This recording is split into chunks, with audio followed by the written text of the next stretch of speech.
The first $100,000 is the hardest money you will ever build. There's a famous quote from one of the greatest investors who ever lived, who said, "The first 100,000 is a lot of work, so you have to do it. There are no shortcuts. But after that, it gets easier." And he was right. Once you cross that line, compounding starts doing so much of the heavy lifting that the second 100,000 arrives faster, and the third faster still. But almost nobody explains how to actually get to that first milestone from nothing. So today I'm giving you the complete roadmap, stage by stage, from zero to your first $100,000, whatever you're starting with right now. Stay with me, because the tipping point I'll show you near the end is the reason this number matters so much more than any other. Let's start with stage 1, and it's the one everyone wants to skip, the mindset shift. Before a single dollar moves, you have to understand why the first 100,000 feels so brutally slow. In the early days, your wealth grows almost entirely from what you save, not from what your money earns. If you have $1,000 invested and it grows 8% in a year, that's $80. $80 feels like nothing. So people conclude that investing is pointless and give up. But that's the trap. The early returns are supposed to feel invisible because your pot is still small. The entire game in the beginning is your savings rate, not your investment returns. Accept that, and you'll keep going while everyone else quits. Reject it, and you'll never make it out of stage 1. Which brings us to stage 2. Build a small emergency buffer before anything else. Before you invest a cent, you need a cushion of cash that stops one bad month from wiping out all your progress. I'm not talking about a full 6-month fund yet, that comes later. I'm talking about a starter buffer, roughly $1,000 to $2,000, sitting in a separate high-yield savings account. Here's why this comes first. Without it, the moment your car breaks down or a medical bill lands, you'll be forced to borrow at high interest or sell whatever you've started building. That buffer is what lets everything else survive contact with real life. Take someone who starts investing with no cash buffer at all. The first emergency forces them to sell at the worst possible time, and they're back to zero, demoralized. The person with a small buffer absorbs the hit and keeps going. Boring? Completely. Essential? Absolutely. Stage 3 is where you clear the thing quietly working against you, high-interest debt. If you're carrying credit card debt charging you 20% or more, no investment on earth reliably beats that. Think about it clearly. If your money might earn you 8% a year in the market, but your credit card is charging you 20%, then every dollar you throw at that debt is effectively earning you a guaranteed 20% return by stopping the bleeding. That is the single best guaranteed return available to you, and it's completely risk-free. So before you pile into investments, kill the high-interest debt first. Here's the important nuance, though. This applies to expensive debt, the double-digit stuff. A low-interest student loan or a reasonable mortgage is a different animal, and you don't need to clear those before investing, because their interest is low enough that investing alongside them usually makes more sense. It's specifically the high-interest debt that has to go first.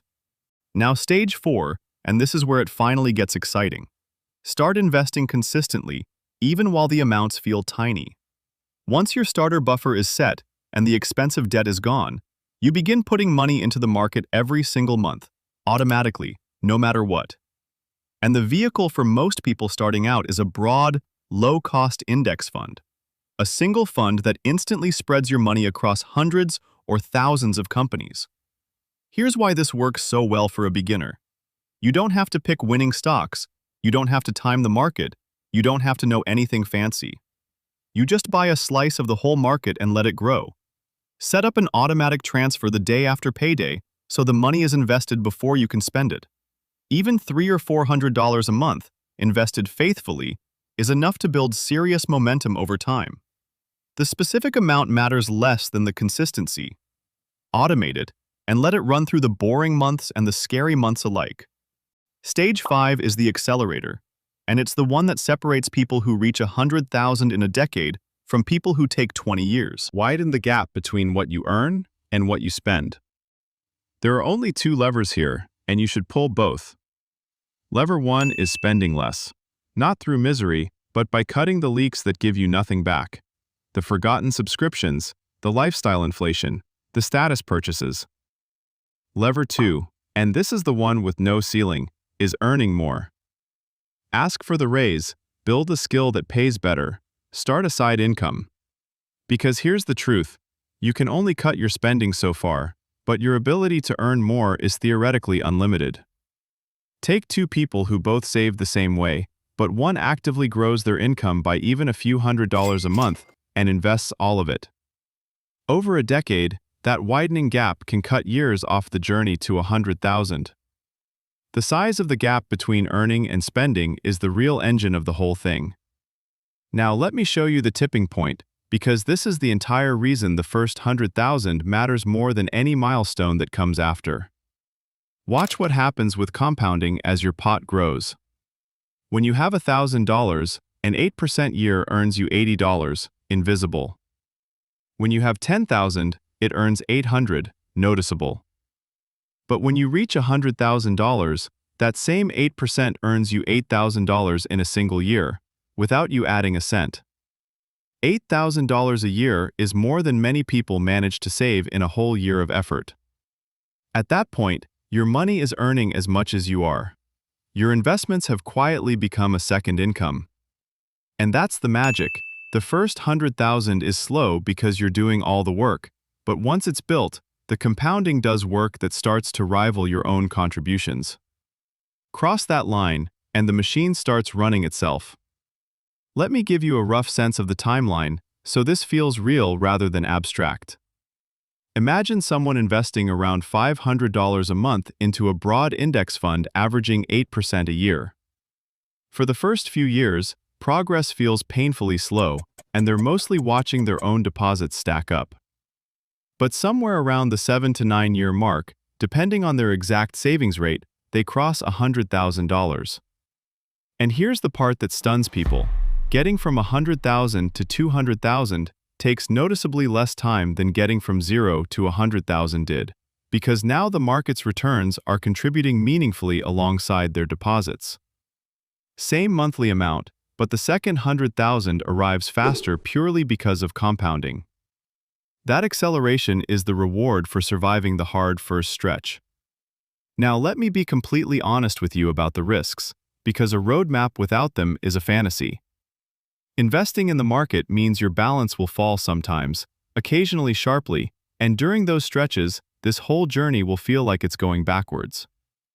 There will be years where you add money faithfully, and your total still drops because the market fell. That is normal, it is temporary historically, and it is the price of admission for the long-term growth. The people who fail are the ones who panic and sell during those dips, locking in the loss. The people who succeed keep buying straight through them, because a market dip means you're buying the same funds on sale. Never invest money you'll need in the next few years. Understand that no return is ever guaranteed, and know that this roadmap is measured in years and decades, not weeks. So here's the complete roadmap, start to finish. First, fix your mindset and accept that the early stage is meant to feel slow. Second, build a small cash buffer so life's emergencies can't reset you.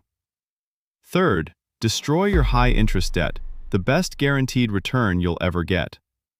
Fourth, invest consistently and automatically into a broad, low-cost index fund. Fifth, relentlessly widen the gap between earning and spending, leaning hardest on growing your income. And then hold on until compounding hits the tipping point where your money earns as much as you do. That first 100,000 will be the hardest financial thing you ever do. But once it's done, you'll understand why every wealthy person talks about it like a doorway, because on the other side of it, the money finally starts working for you. Now I want to hear from you, honestly, in the comments. Where are you on this roadmap right now? Stage 1 just starting out, or further along? And what's been the hardest stage for you? I read every single comment, and I'll pin the most honest one. And if you want the deeper breakdown of exactly what to buy and how to open your first investing account, that's the next video you should watch.